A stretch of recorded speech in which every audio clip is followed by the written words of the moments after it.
তা চেয়ারম্যান সাহেব, গ্রামের যে অবস্থা দেখেছি তাতে আপনারই তো আগে নিরাপত্তা দরকার। ওসি সাহেব, এই কোবা শামসুন নিরাপত্তা শামসুন নিজেই। আপনি খালি মেন ভিকটিমকে শনাক্ত করার ব্যবস্থা করেন, এর পেছনে রাখব বললা কেরা তাকে জানাটা খুব আমার দরকার। জীবনে সঠিকভাবে চলার পথে এরকম ঝোড় ঝামেলা আসবেই, কিন্তু সবকিছু টেকেল দিয়ে যে নিজেকে দাঁড় করতে পারে সেই তো প্রকৃতপক্ষে মানুষ। আপনি কোনো চাপ নেন না, এর পেছনে কেটে আছে তাক বাই করার জন্য সর্বোচ্চ চেষ্টা করবো। আগে মজনুর পোস্টমর্টম রিপোর্টটা হাতে পায়, তাহলেই সব কিছু ক্লিয়ার হয়ে যাবে নি। তা চেয়ারম্যান সাহেব, আপনি কি কিছু খাবেন? রাত তো প্রায় শেষের দিকে। না ভাই, কিছু খামো না। আপনি একটা কাম করেন, ডাক্তারকে ফোন দেন তো, খবর কি? আচ্ছা আচ্ছা, ফোন দিচ্ছি।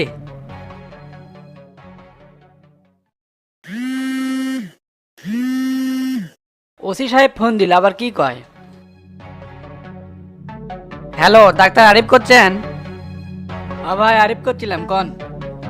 তা এখন কি অবস্থা কন তো? অবস্থা আর কুটি ভালো ছিলেন, সারাদিন ধরে তো কাটাকাটি করে নিলেন, কাম তো প্রায় শেষের দিকে। এ ভাই দেরি না করে হাসপাতাল বিলে তাড়াতাড়ি চলে আসেন। কি আর করবেন কন, এমার্জেন্সি কাম, আজ তো সারা রাত আমিও অন ডিউটিতে আছি।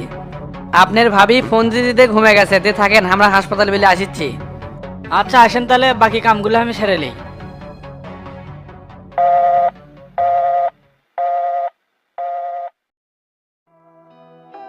তা ওসি সাহেব, ডাক্তার কি করলো? রিপোর্ট কি তৈরি হচ্ছে নাকি? রিপোর্ট কি এত তাড়াতাড়ি তৈরি হয়? সবে মাত্র কাটা শেষ হলো, তে আমাকে তো হাসপাতাল বিলে যাবার করছে। ঠিক আছে, তাহলে আর দেরি না করে তাড়াতাড়ি হাসপাতাল বিলে যাই। আর মজনুর বউ আর বাবে কি কোনো থানা থেকে ইনফরমেশন দিয়েছেন? হ, থানার থেকে লোক পাঠিয়ে দিছি, এতক্ষণ মনে হয় খবর পাওয়া গেছে। অল্প বয়সী একটা চ্যাংরা বউ চোল এবং বৃদ্ধ বাপ থেকে মরে গেল, তার পরিবারের কি হবে নি কন তো? কপালে যা লেখা আছে তাই হবে। এত কথা না কয়ে হাসপাতাল বিলে চলেন। আচ্ছা চলেন।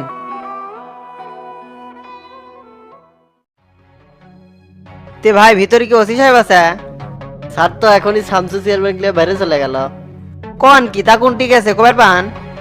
না ভাই, কোনটি যে গেছে কবার পেলাম না, তা আপনি ফোন দিয়ে শুনেন। আচ্ছা, ফোন দিয়ে শুনতেছি।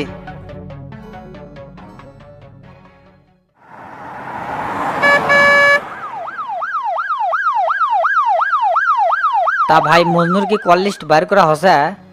ওই লিস্টে ধরে সামনের দিকে আগে যাওয়া লাগবে, তাহলেই ষড়যন্ত্রকারী ধরতে সহজ হবে। আগামীকাল সকাল 10টার মধ্যে কল লিস্টের তালিকা পাওয়া যাবো, সেই প্রসেসিং চলতেছে। তালিকাটা হাতে পারলে এই অপরাধীরা বুঝতে পারবে নি মাসের কয়দিন যায়। থানার থেকে চলে এলে আমার টেরা ফোন দিছে, রিসিভ করি তো, শুনি কি কয়। হ্যালো ওস্তাদ, আমি তো থানাতে এসে দেখি আপনি নাই। তুই তো দেরি করে আসছো, আর কতক্ষণ অপেক্ষা করবো? তাই আমি আর ওসি হাসপাতাল বিলে যাচ্ছি, তুই হাসপাতাল বিলে চলে আয়। হাসপাতাল আবার কৃষক যাচ্ছেন? কারো আবার কিছু হলো নাকি? কারো কিছু হয়নি, মজনুর ময়না তদন্ত রিপোর্ট লওয়ার জন্যে। তুই এত কথা কস না তো, তাতে চলে আয়। আচ্ছা আসিচ্ছি। আর ভাবি বলে বারবার ফোন দিচ্ছে, তা ধরিচ্ছেন না কৃষক? আপনি ফোন না ধরাতে এখন তো হামাক ফোন দেওয়া শুরু করছে। কে তুই কইস নি আমি ব্যস্ত আছি, এত কথা না পারে, তুই চলে আয়। ঠিক আছে ওস্তাদ, আসিচ্ছি।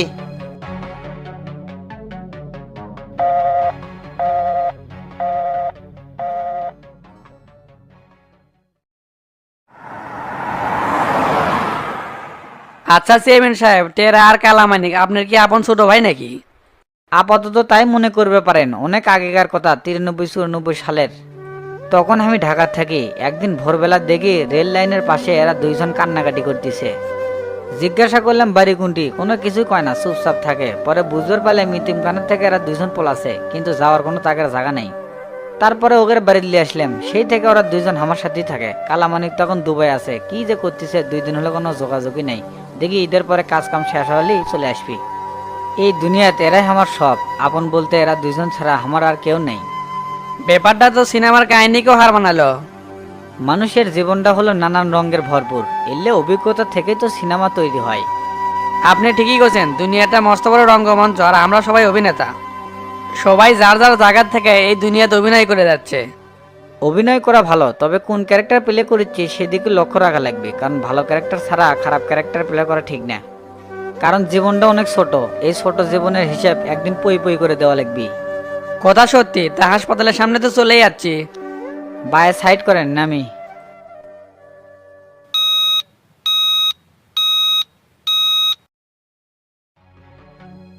তা ডাক্তার সাহেব কি অবস্থা কন তো? অবস্থা তো খুবই জটিল, লাশ দেখে মনে হচ্ছে অনেক আগে মারা হয়েছে। 47 পিস্তল দিয়ে গুলি করছে। কোন কি গুলি করে মারা হচ্ছে? হ্যাঁ ভাই, পিস্তল দিয়ে মারা হয়েছে আর মৃত ব্যক্তির সাথে খুব ধস্তাধস্তি করা হয়েছে। আমার তো মনে হচ্ছে পুরো প্ল্যান করে এই কামটা করা হয়েছে। আচ্ছা ডাক্তার সাহেব, আর কি কোনো কুলু পাওয়া গেছে? যাই এই কামটা করছে খুব দক্ষভাবে করছে, আর তেমন কোনো কুলু নাই। পোস্টমর্টমের রিপোর্টটা আসলেই সব কিছু ক্লিয়ার হয়ে যাবে নি। আর আপনারা ওই স্পটে কোনো কিছু কি পাইছিলেন? ওই যে কইলেন না খুব সূক্ষ্মভাবে কামটা করছে, স্পটে তো কোনো কিছুই পাইনি। ও, দেখা যাক কি করা যায়।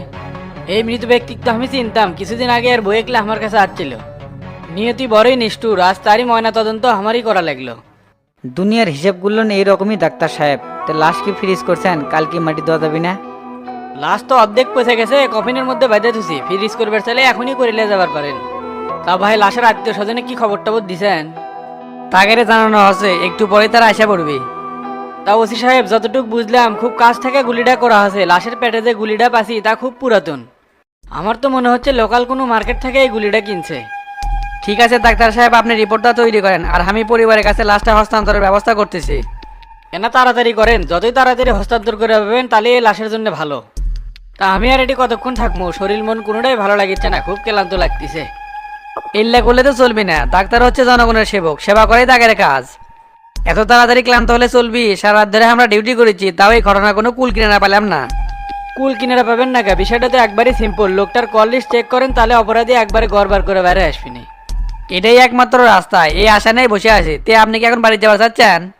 হ্যাঁ, আমি বাড়ি বিলে যাই, কাল দেখা হবেই নি। চেয়ারম্যান সাহেব তা কি করবেন? মজনুর বাবার জন্য তো আমাকে অপেক্ষা করাই লাগবে। তাহলে ডাক্তার সাহেব চলে যাক, আর ওর বাপ না আসা পর্যন্ত আমরা একটু অপেক্ষা করি। তাহলে ডাক্তার সাহেব আপনি চলে যান, আমরা এটি আসি। ঠিক আছে ভাই, আমি গেলাম তাহলে।